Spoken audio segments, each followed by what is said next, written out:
آقا کریم کا انداز تکلم انتہائی سادہ، عام فہم، سلیس، نکھرا ہوا، شستہ، اور جو اہم چیز ہوتی 3 مرتبہ دہرا کے بیان کرنے کا انداز۔ لیکن اس کے باوجود بھی کسی خارجی سبب سے، کسی وجہ سے، کسی کو اس کی مزید تفصیل چاہیے یا کوئی سمجھ نہیں پایا تو وہ اٹھ کے عرض کرتا رائنا یا رسول اللہ، حضور ہماری رعایت کر دیجیے، یعنی یہ مسئلہ شرعی ہمیں سمجھ میں نہیں آیا، مزید اس کی تفصیل چاہیے۔ تو آقا کریم علیہ السلام دوبارہ ارشاد فرما دیتے، سے بارہ ارشاد کرتے۔ مکے میں یا بندہ پکا مومن تھا یا پکا کافر تھا، منافقت مکے میں نہیں تھی۔ جب حضور علیہ السلام مدینے میں تشریف لائے تو منافقت کا بھی آغاز ہو گیا، تو وہ بھی حضور کی مجلسوں میں بیٹھتے، اور جب صحابہ پوچھتے رائنا یا رسول اللہ، حضور ہماری رعایت کیجیے، تو وہ بھی اپنی زبان کو تھوڑا سا بل دے کر کے رائنا کو رائی نہ پڑھتے، لینم بألسنتہم، اپنی زبان کو تھوڑا سا مروڑ کے۔ تو یہ لغت یہود میں گالی تھی، یا رائی عربی میں چرواہے کو کہتے، تو رائینا کا مطلب پھر یہ ہوا۔ تو وہ اس طرح بظاہر وہ مسئلہ پوچھ رہے ہوتے، لیکن وہ اندر کا جو خبث تھا اس کا اظہار کر رہے ہوتے۔ حضرت سعد بن معاذ رضی اللہ تعالی عنہ لغت یہود سے واقف تھے۔ آپ یہودیوں کے پاس کہا کہ اگر آج کے بعد تم نے میرے رسول کے لیے رائینا کا لفظ بولا تو میں تمہاری گردن کاٹ دوں۔ تو انہوں نے کہا کہ یہ لفظ آپ بھی تو بولتے۔ تو حضرت سعد حضور کی خدمت میں آئے اور دل میں تھا کہ عرض کروں حضور صحابہ کو یہ لفظ کہنے سے روک دیں، کوئی متبادل لفظ دے دیں۔ قبل اس سے کہ یہ آ کے عرض کرتے جبریل پہلے پہنچ گئے تھے کہ یا ایھا الذین آمنوا لا تقولوا رائنا، اے ایمان والو میرے نبی کے لیے رائنا کا لفظ نہیں بولو۔ تمہاری نیت ٹھیک، تمہارا لہجہ اچھا، تمہارے رواں رواں سے عقیدت پھوٹ رہی ہے، تمہاری آنکھیں حیا سے جھکی ہوتی ہیں جب رائنا کہہ رہے، تمہارے دل کشکول بنے ہوتے ہیں جب رائنا کہہ رہے ہوتے، عقیدتوں کے سانچے میں ڈھلے ہوتے ہو تم یہ لفظ بولتے ہوئے، لیکن یہ وہ لفظ ہے جس کے پہلو میں کھڑے ہو کے میرے نبی کی اہانت کا امکان پایا۔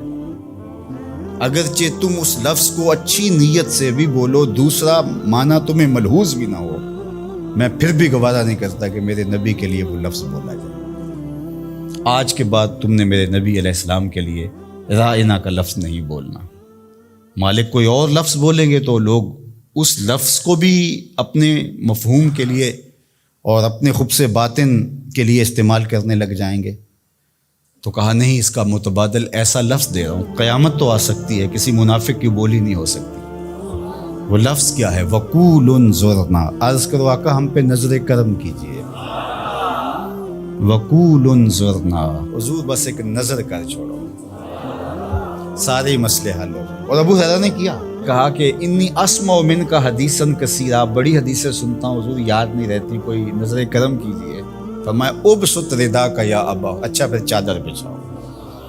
تو انہوں نے چادر بچھائی تو حضور نے ایسے فضا سے کچھ لیا اور ایسے ڈال دیا، کہا اس کو سمیٹو اور سینے سے جوڑ لو، کہا اس کے بعد میں نہیں کبھی بھولا۔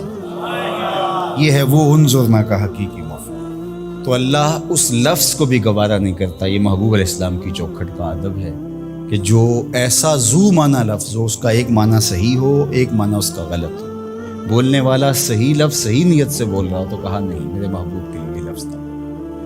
اللہ اکبر۔ تو یہ حضور کا ادب ہے جو حضور کے حقوق میں سے ہے۔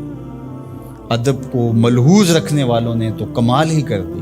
حضرت صائب بن یزید دیکھیے، وہ فرماتے ہیں کہ مسجد نبوی تھی اور میں ایک کونے میں بیٹھا تھا تو کسی نے مجھے کنکر مارا، میں نے جدھر سے کنکر آیا ادھر پلٹ کے دیکھا تو وہ حضرت عمر تھے رضی اللہ تعالیٰ عنہ۔ تو میں اٹھ کے ان کے پاس چلا گیا تو وہ فرمانے لگے وہ جو 2 لوگ باتیں کر رہے ہیں ان کو ذرا بلا کے لاؤ۔ تو میں گیا اور ان کو بلا کے حضرت عمر کے پاس لے گیا۔ تو حضرت عمر نے ان سے پوچھا تم کہاں کے رہنے والے؟ انہوں نے کہا جی طائف کے رہنے والے۔ تو حضرت عمر فرمانے لگے تم اگر اس شہر کے رہنے والے ہوتے میں تمہیں سزا دیتا، تم بلند آواز سے بول رہے ہو، جانتے نہیں یہ مسجد رسول اللہ کی، ادب سکھایا، تمہاری آواز بھی اونچی نہیں ہونی چاہیے۔ اور یہ حضور کی حیات طیبہ میں بھی اور روضہ رسول پر بھی یہ ادب امت کے اوپر لازم ہے۔ مجھے بڑا دکھ ہوتا ہے جب وہاں جا کے لوگ بدتمیزیاں کرتے ہیں۔ لے سانس بھی آہستہ کے دربار نبی، یہ حضور کی چوکھٹ ہے۔ امام مالک نے 40 سال تک حضور کے روضہ انور کے قریب بیٹھ کے درس حدیث دیا ہے۔ اور 40 سال میں ایک بار بھی ایسا نہیں ہوا کتاب کے ورق کے پلٹنے کی آواز بھی پیدا ہونے دی۔ یہ حضور کا ادب ہے کہ اپنی آوازوں کو بھی پست رکھا جائے، اپنے لہجوں کو بھی کنٹرول کیا جائے، اور وہ انداز اختیار نہ کیا جائے جو عامیانہ پن سے جڑا ہوا، عامیانہ پن سے مخاطبت نہ کی جائے رسول کریم صلی اللہ علیہ وسلم سے۔ یہاں لفظ بھی تولنے پڑتے ہیں۔ مزید اچھی ویڈیوز کے لیے چینل کو لائک، شیئر اور سبسکرائب کریں۔